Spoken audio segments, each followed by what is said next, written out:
तार साहब, आज कहाँ से बात शुरू करें? आज तो ये हमारे पड़ोस भारत के अंदर एक बहुत बड़ा डिप्लोमेसी का दिन था, बल्कि सिर्फ पड़ोस में नहीं, जिसने पूरी दुनिया को बड़ा इम्पैक्ट किया है। जारी बात है, साउथ एशिया को, वेस्ट एशिया को, यूरोप को, मिडल ईस्ट को, इवन के अमेरिकाज को भी। तार साहब, कैसे देखते हैं नरेंद्र मोदी की जो पहले तो ये कहा जा रहा था कि वो कंसेंसस डेवलप नहीं कर पाएंगे, लेकिन एक कंसेंसस ड्राफ्ट जो है वो भी जो रेजोल्यूशन है वो भी अप्रूव हो गया। और उसके बाद हमने देखा कि चाइना के बेल्ट एंड रोड इनिशिएटिव के मुकाबले में एक नया जो इकोनॉमिक कॉरिडोर की बात की जा रही है। आप कैसे देखते हैं? क्या अमेरिकी सदर जो बाइडेन, नरेंद्र मोदी साहब चाइना के मुकाबले में ये जो कॉरिडोर लेके आए हैं, इसको कैसे देखते हैं? और क्या समझते हैं कि मोहम्मद बिन सलमान भी दोबारा वेस्टर्न ब्लॉक में आ जाएंगे? Sir, what do you make of that?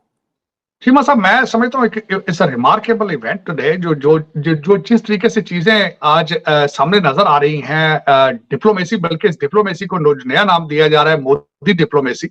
Mod diplomacy इसको कहा जा रहा है, नया नाम है। और इंडिया वे इसको नाम दिया जा रहा है, जिस तरह कहा जाता है अमेरिकन वे और चाइनीज वे, सो इंडिया वे। तो मैं जो इस पे बात करना चाहूंगा कि आज हो क्या रहा है भारत के अंदर इस वक्त।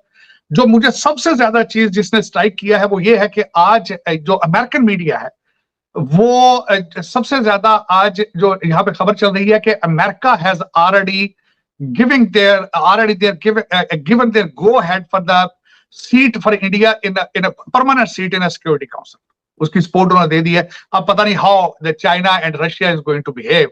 इस G20 की आज की जो मैं समझता हूँ सबसे बड़ी सिग्निफिकेंस जो अनाउंसमेंट है वो मैं समझता हूँ ये है कि Bharat is getting very close, inches away from the getting a permanent seat in United Nations security council. मैं इस सबसे बड़ी न्यूज तो मैं समझता हूँ ये जो एक भारत की ख्वाहिश थी, जिसके लिए उन्होंने इतनी कैंपेन चलाई, जिसके लिए मोदी साहब अमेरिका आए, फ्रांस गए, उसके बाद ग्रीस गए, UAE गए, जकार्ता गए, और जो एक नए ब्लॉक में जिस तरीके से वो अपने आप को प्रमोट करते रहे, भारत को प्रमोट करते रहे, मैं समझता हूँ this is extreme of it. और जिसकी वजह से उन्होंने वो जो उनका एक अल्टीमेट ऑब्जेक्टिव था, उसके how close they are getting to that, उसकी एक तो सबसे बड़ी आज सिग्निफिकेंस मैं ये समझता हूँ वो है। दूसरा, आज जो ये हुआ बिलखसूस जो इस G20 को अंडरमाइन करने के लिए चाइना के प्रीमियर नहीं आए, सदर नहीं आए, उसके बाद पुतिन नहीं आए। मोदी जी का 9 घंटे के लिए ट्रिप जकार्ता लगाना, वहां पे जाके मैरी टाइम रूल्स की बात करना, वहां जाके साउथ चाइना सी की बात करना, दर हकीकत वो डायरेक्ट अटैक था ऑन द चाइना। और वेस्टर्न जो एजेंडा था, वेस्टर्न सिविलाइजेशन का, वेस्टर्न कंट्रीज का, उसको प्रमोट करना, वो उन्होंने बड़े टेक्निकल तरीके से उसको इस्तेमाल किया। फिर वापस आए। आपने जिस तरह फरमाया कि मोहम्मद बिन सुलमान सोचने पर मजबूर हो गया है कि I should either go with the Chinese camp और I should remain with the western countries. मैं समझता हूँ ये भी बहुत बड़ी अचीवमेंट है, और ये अचीवमेंट भारत को इसका क्रेडिट जाता है, मोदी जी को क्रेडिट जाता है, who has set the tone for that. उसके बाद में दूसरा जो बेल्ट एंड रोड इनिशिएटिव जो चाइना का था, उसको जिस तरीके से काउंटर करने की कोशिश की गई है कि भारत से किस तरीके से शिपमेंट जाए। जो मैं बात करना चाह रहा था, एक तो मैंने शायद आपको पहले बताया था पिछले सेगमेंट में कि इसका जो इसका एक एजेंडा था G20 का, एक तो ग्लोबल साउथ के बारे में, ग्लोबल ग्रोथ, फाइनेंशियल स्टेबिलिटी और development needs of global south. और मैं समझता हूं उसमें बड़े सक्सेसफुली मोदी साहब ने जो किया है, भारत कर रहा था कि इसमें फ्रेट के कास्ट को किस तरह कम किया जाएगा और किस तरीके से बेल्ट एंड रोड इनिशिएटिव को काउंटर किया जाए। और उस तरीके से अब उनका जो प्लान था, वो प्लान जो ये उन्होंने बनाया है कि यहां से शिपमेंट दुबई जाएगी और दुबई से ट्रेन के जरिए वो आगे यूरोप में जाएगी।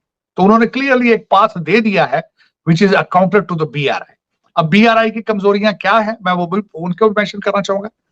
एक तो BRI को समझा जाता है कि डेट ट्रैप है फॉर द डेवलपिंग कंट्रीज, जिसकी मिसाल आपके सामने श्रीलंका की मिसाल मौजूद है कि उनका एक डेट ट्रैप था जिसके अंदर वो फंसे और बैंकरप्सी तक चले गए। अब दूसरा विक्टिम सामने पाकिस्तान नजर आ रहा है। ब्रेकिंग बैरियर्स प्रोग्राम के साथ ये सुबह इंडिया के लिए कैसा चमकता हुआ और चढ़ता हुआ सूरज लेकर आई है, G20 की समिट ने ये साबित कर दिखाया है।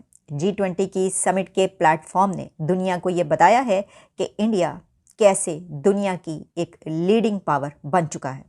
और इंडिया ने इस G20 की समिट में ये पिच किया है, दुनिया को बताया है कि अगले चंद सालों में ये मुल्क भारत कहाँ पर पहुँचेगा और इस वक्त ये किस जगह पर खड़ा है। इस वक्त इंडिया उस जगह पर है कि जहां पूरी दुनिया के लीडर्स इंडिया में उतरते हैं, वहां पर उनको वेलकम किया जाता है और स्टेज पर जो पहिया लगाया गया, जो व्हील आपने देखा, मैं ये समझती हूँ कि ये shipping and rail corridor India की चाइना को शतरंज की बाजी पर एक बहुत बड़ी मात है।